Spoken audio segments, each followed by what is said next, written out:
I'm John Batchelor. This is the John Batchelor Show. The United Nations, a tale of corruption, and at the same time, a private basketball court and a couple of Rolexes. Yes, Claudia Rosett, the Foundation for the Defense of Democracies, is here. You see a headline, man named John Ash, former president of the United Nations General Assembly. You shrug, some arrest in Dobbs Ferry, New York. But this is a story of the United Nations that allows us to reach back into the Oil for Food program and other disappointments these last years as the United Nations has become less relevant to the conduct of world affairs. It has become pettier in what the officials will take in order to sell out their positions. Claudia, a very good evening to you. A private basketball court and a couple of Rolex watches. What did the alleged briber, that would be a real estate tycoon from Macau, gosh, they don't even have originality, Claudia, when they come up with their titles. What did he get for such an easy transfer? Good evening to you. Good evening, John. He got the president of the United Nations General Assembly, which is pretty high up at the UN, using his office in order to present the appearance of UN support for real estate projects for a UN conference center that this Chinese businessman in Macau wanted to build. There were a variety of other things for access for contracts in Antigua and so on, where the president of the GA was from. Basically, he was able to buy the leverage of the UN by a very high official who ran the General Assembly. He wanted to build a conference center in Macau, where, as I understand it, the casino business isn't what it used to be because of the troubles with the Chinese economy. So a conference center sounds pretty innocent. So he transfers some small items. I mean, these are, Claudia, the accusations here. $59,000 in clothes from Hong Kong, $69,000 to belong to a club in South Carolina, $54,000 for 2 Rolex watches, $40,000 for a lease, not even an ownership of a BMW, and $5,000, shopaholics at the Gucci stores. This is a way far down at the bottom, Claudia, compared to the stories you used to tell about what they used to make bedspreads out of $100 bills. Isn't that the real UN? Well, it's both, actually, John. It runs the gamut. You get both the enormous theft, abuse, waste, and fraud. Billions in procurement contracts that were riddled with graft. This was a big scandal a few years back. Misused and so on. And you also get officials, sometimes very senior officials, who use their positions to collect what's a relatively minor amount of graft against the UN's multi-billion-dollar system, and for things like Rolex watches and Gucci goods and so on.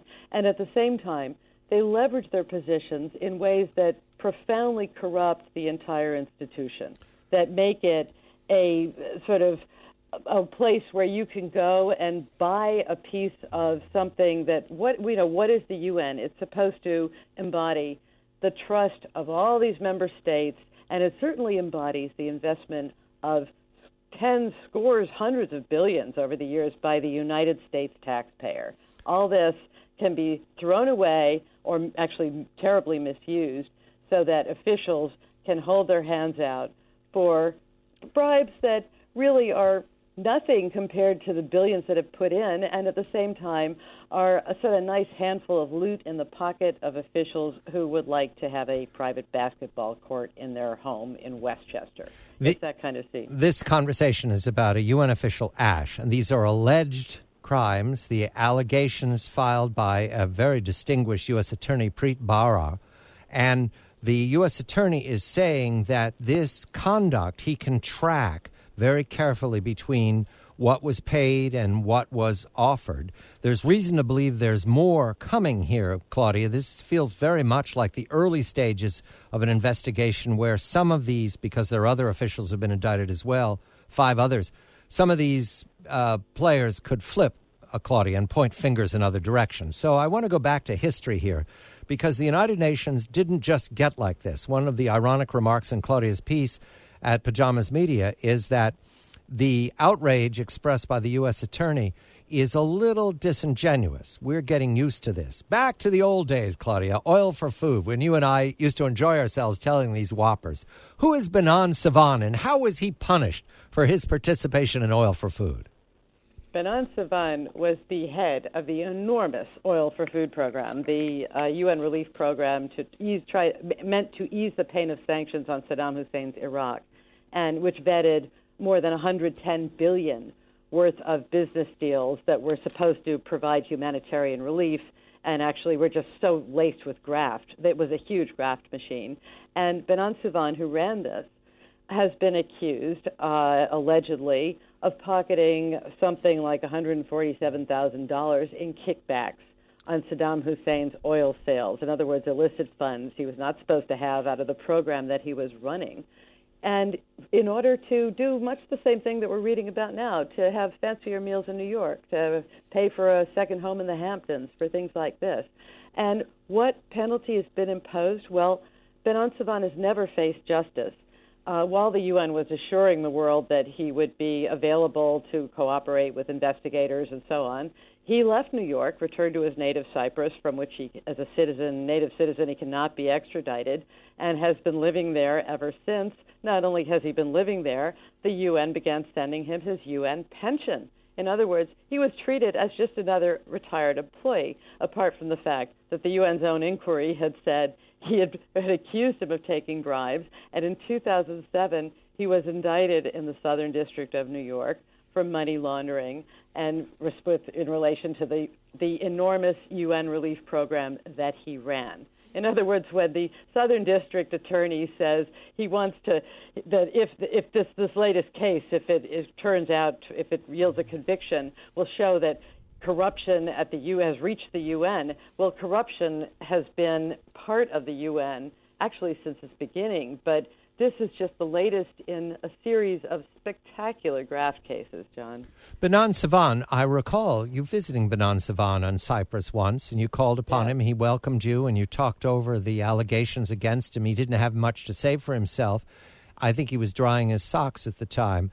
It doesn't sound like a glamorous exile he's living in. However, Claudia, this does tell the larger story that the UN doesn't follow through on these independent or alleged indictments. There's no pursuit at the UN. Is that an agreed-upon understanding that if you can avoid the punishment by the state you're living in this particular case, for example, Ash is a resident of the United States. That's why the U.S. attorney has merit. If you can remain free of that, the UN will not punish you? Oh, that's very much the way it works, John. Yeah, exactly.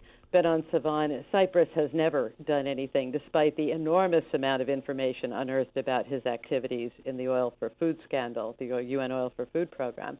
And there are a raft of other officials where things have come up, including the peacekeepers accused of rape, where that's left to the countries they came from, who very often do absolutely nothing. There was one of the highest-ranking Russian at the UN some years back, Vladimir Kuznetsov, was found guilty in New York of taking part in a kickback scheme on UN procurement contracts. This was a man who oversaw the UN budget committee. Okay, he was supposed to make sure that things were clean. He was found guilty of taking kickbacks on contracts. He was sent back to Russia. Did he ever serve any real punishment? I don't think so. And so, no, it's very standard that these terrible scandals flare up, and even if somebody is found guilty, very often they come to nothing. The host country just lets it die away. They don't want to be embarrassed. And it's a conspiracy. If you remember the old police movie Serpico, as long as everybody is dirty, everyone can continue on the game. Anyone tries to go straight in this scene, they get trouble. Claudia Rosett for the Foundation for the Defense of Democracies. I'm John Batchelor. This is The John Batchelor Show.